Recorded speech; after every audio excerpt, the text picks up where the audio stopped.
Hello everyone, welcome back to our channel. నేను మీ అరుణ. ఈరోజు మన వీడియోలో సమ్మర్ వచ్చేసింది కదా, ఈ వేసవి తాపాన్ని తట్టుకోవడానికి చల్లచల్లగా కర్బూజా షర్బత్ని ప్రిపేర్ చేస్తున్నాను. లంచ్ తర్వాత ఒక గ్లాస్ తాగారంటే చాలు, ఒంట్లో ఉండే వేడి మొత్తం కూడా చిటికెలో మటుమాయం అయిపోతుంది. మరి ఈ కర్బూజా షర్బత్ని ఎలా ప్రిపేర్ చేయాలో చూసేద్దామా.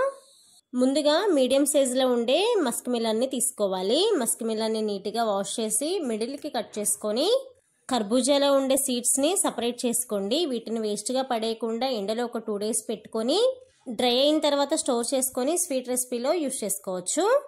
ఇప్పుడు కర్బూజా పండులో ఉండే పల్ప్ మొత్తం తీసుకుంటూ ఒక బౌల్లో వేసుకోవాలి. ఇలా కాయ మొత్తంలో నుంచి పల్ప్ని సపరేట్ చేసిన తర్వాత అందులో ఒక 2 స్పూన్ల పల్ప్ని సపరేట్గా ఒక బౌల్లో వేసుకొని చిన్న చిన్న ముక్కలుగా కట్ చేసుకొని రెడీగా పక్కన ఉంచుకోండి. ఇప్పుడు ఒక మిక్సీ జార్ని తీసుకొని కర్బూజా ముక్కలు మొత్తాన్ని కూడా ఇందులో వేసుకోవాలి. వాటర్ ఏమీ యాడ్ చేయకుండా ఫాస్ట్ డైరెక్షన్లో మెత్తగా ఎక్కడా కూడా పలుకు అనేది లేకుండా జ్యూస్ లాగా ప్రిపేర్ చేసుకోవాలి. ఇప్పుడు ఒక మిక్సింగ్ బౌల్ తీసుకొని మనం ముందుగా ప్రిపేర్ చేసుకున్న కర్బూజా జ్యూస్ మొత్తాన్ని కూడా వేసుకోవాలి. మనం మిగిలిన ప్రాసెస్ చేసే లోపల ఈ జ్యూస్ని ఫ్రిడ్జ్లో పెట్టుకోండి. ఇప్పుడు ఒక చిన్న బౌల్ని తీసుకొని అందులో ఒక 2 స్పూన్ల వరకు సబ్జా గింజలను వేసుకోవాలి. సబ్జా గింజలు మునిగేంత వరకు కూడా వాటర్ని వేసుకొని ఒక 10 నిమిషాల పాటు పక్కన పెట్టేసుకోండి. వేరొక మిక్సింగ్ బౌల్ తీసుకొని అందులో ఒక 1/2 కప్పు వరకు సగ్గుబియ్యాన్ని వేసుకోవాలి. సగ్గుబియ్యంలో వాటర్ని వేసుకొని 1-2 సార్లు నీట్గా వాష్ చేసుకోవాలి. ఇలా వాష్ చేసుకున్న తర్వాత వాటర్ మొత్తాన్ని కూడా వంపేసుకొని తీసుకోవాలి. ఇప్పుడు స్టవ్ ఆన్ చేసి మందంగా ఉండే ఒక గిన్నెని పెట్టుకొని అందులో ఒక 2 కప్పుల వరకు వాటర్ని వేసుకోవాలి. ఫ్లేమ్ని హై ఫ్లేమ్లో పెట్టుకొని ఇలా మసిలేంత వరకు కూడా వాటర్ని మరిగించుకోవాలి. ఇప్పుడు మనం ముందుగా నీట్గా వాష్ చేసుకొని పెట్టుకున్న సగ్గుబియ్యం మొత్తాన్ని కూడా ఇందులో వేసుకోవాలి. ఇప్పుడు ఫ్లేమ్ని మీడియం ఫ్లేమ్లో పెట్టుకొని సగ్గుబియ్యం ట్రాన్స్పరెంట్గా అయ్యేంత వరకు కూడా ఉడికించుకోవాలి. సగ్గుబియ్యం వేసిన వెంటనే గరిటెతో కింద నుంచి పై వరకు కదుపుకుంటూ సగ్గుబియ్యాన్ని ఉడికించుకోవాలి, లేకపోతే అడుగు పట్టేస్తుంది. ఒక 5 నిమిషాల తర్వాత సగ్గుబియ్యం ఇలా ఉడికిపోయి ఉంటాయి.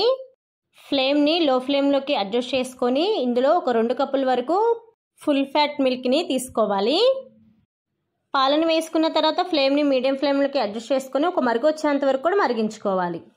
మధ్య మధ్యలో ఇలా కింద నుంచి పై వరకు కలుపుకుంటూ పాలని మరిగించుకోవాలి, లేకపోతే సగ్గుబియ్యం అడుగునే ఉండిపోయి పాలు మరిగేంత వరకు కూడా గరిటెతో ఇలా కలుపుకుంటూ పాలను మరిగించుకోవాలి. పాలు ఇలా మరుగుతూ ఉండగానే చిన్న బౌల్ని తీసుకొని అందులో 2 స్పూన్ల కార్న్ఫ్లోర్ని వేసుకోవాలి. మీకు కావాలంటే కార్న్ఫ్లోర్కి బదులుగా కస్టర్డ్ పౌడర్ని కూడా వేసుకోవచ్చు. అందులో కొంచెం వాటర్ని వేసుకొని ఉండలేమీ లేకుండా కలుపుకొని రెడీగా పక్కన పెట్టుకోవాలి. ఒక 10 నిమిషాలకి చూడండి పాలు మనకి చక్కగా మరిగిపోయాయి. ఇప్పుడు ఇందులో ఒక 1/2 కప్పు వరకు షుగర్ని వేసుకోవాలి. షుగర్ అనేది మీ టేస్ట్కి తగ్గట్టు అడ్జస్ట్ చేసుకోండి. తక్కువ స్వీట్ తింటే కనుక 1/2 కప్పు సరిపోతుంది.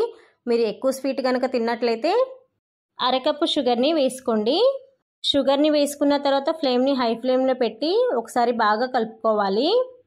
పాలు మరిగేటప్పుడు మీగడ కడుతుంది కదా, ఆ మీగడిని సపరేట్గా తీసేయకుండా గరిటెతో మీగడిని పాలలో వేసుకుంటూ బాగా కలుపుకోవాలి. మనం ముందుగా కార్న్ఫ్లోర్ని బౌల్లో కలుపుకొని రెడీగా పక్కన పెట్టుకున్నాం కదా, పాలని గరిటెతో కలుపుకుంటూ కార్న్ఫ్లోర్ని పాలల్లో వేసుకోవాలి, లేకపోతే ఉండలు కట్టేస్తుంది. ఇలా ఒక 10 నిమిషాలు మీడియం ఫ్లేమ్లో పెట్టుకొని పాలను కలుపుకుంటూ మరిగించుకున్నారంటే చక్కగా మనకి పాలు చిక్కగా అవుతాయి. వీడియో క్లిప్పింగ్లో చూపిస్తున్నట్లు చిక్కగా అయితే కనుక స్టవ్ ఆఫ్ చేసేసుకొని గరిటెతో ఇలా కింద నుంచి పై వరకు కలుపుకుంటా కానీ లేకపోతే ఫ్యాన్ కింద కానీ ఈ పాలన్నీ కూడా కంప్లీట్గా చల్లగా అయ్యేంత వరకు కూడా చల్లారబెట్టుకోవాలి. నేనైతే ఫ్యాన్ కింద ఒక 10-15 నిమిషాల పాటు చల్లారబెట్టుకున్నాను. ఇప్పుడు ఈ సగ్గుబియ్యం మిశ్రమాన్ని రెడీగా పక్కన పెట్టుకోండి. మనం ముందుగానే కర్బూజాని జ్యూస్ చేసుకొని రెడీగా ఫ్రిడ్జ్లో పెట్టుకున్నాం కదా, ఆ జ్యూస్ బౌల్ని బయటికి తీసుకొని ఇప్పటి వరకు మనం ఉడికించుకున్న సగ్గుబియ్యం పాల మిశ్రమం మొత్తాన్ని కూడా ఇందులో వేసుకోవాలి. మనం ముందుగానే సబ్జా గింజల్ని వాటర్లో నానపెట్టుకొని రెడీగా ఉంచుకున్నాం కదా, అవి చక్కగా నానిపోయాయి. ఇప్పుడు అవి మొత్తాన్ని కూడా సగ్గుబియ్యం మిశ్రమంలోకి వేసుకోవాలి. చిన్నగా సన్న ముక్కలుగా కట్ చేసుకున్న కర్బూజా ముక్కల్ని కూడా వేసుకోవాలి. చిన్నగా సన్న ముక్కలుగా కట్ చేసుకున్న డ్రై నట్స్ కూడా వేసుకోవాలి. ఇప్పుడు ఇవన్నీ కలిసేలాగా ఒకసారి బాగా మిక్స్ చేసుకొని ఒక అరగంట సేపు ఫ్రిడ్జ్లో పెట్టి చల్లగా తాగారంటే టేస్ట్ చాలా బాగుంటాయి. ఇన్స్టెంట్గా తాగాలంటే ఐస్ క్యూబ్స్ వేసుకొని కూడా డైరెక్ట్గా తాగేసేయచ్చు. ఇలా ఆఫ్టర్నూన్ లంచ్ తర్వాత షర్బత్ని తాగాలనుకుంటే లంచ్కి ముందే ప్రిపేర్ చేసుకొని ఫ్రిడ్జ్లో పెట్టుకున్నారంటే లంచ్ తర్వాత చల్లచల్లని షర్బత్ని తాగుతూ ఎంజాయ్ చేయొచ్చు. పొట్టకి హాయిగా బాడీ మొత్తాన్ని కూడా కూల్ చేసే ఈ రెసిపీ కనుక మీకు నచ్చినట్లయితే మీ ఫ్రెండ్స్ అండ్ ఫ్యామిలీ మెంబర్స్కి షేర్ చేయండి. ఈ షర్బత్ని తాగడం స్టార్ట్ చేశారంటే ఒక్క గ్లాస్తో వదిలిపెట్టారండి, 2-3 గ్లాసులైనా తాగాల్సిందే. చల్లగా టేస్టీగా చాలా బాగుంటుంది. ఈ వీడియో కనుక మీకు నచ్చినట్లయితే మీ ఫ్రెండ్స్ అండ్ ఫ్యామిలీ మెంబర్స్కి షేర్ చేయండి. ఇలాంటి simple and tasty yummy recipes కోసం మన ఛానల్ని వెంటనే సబ్స్క్రైబ్ చేసుకొని పక్కనే ఉన్న గంట సింబల్ని కూడా యాక్టివేట్ చేసుకోండి. So thanks for watching my video.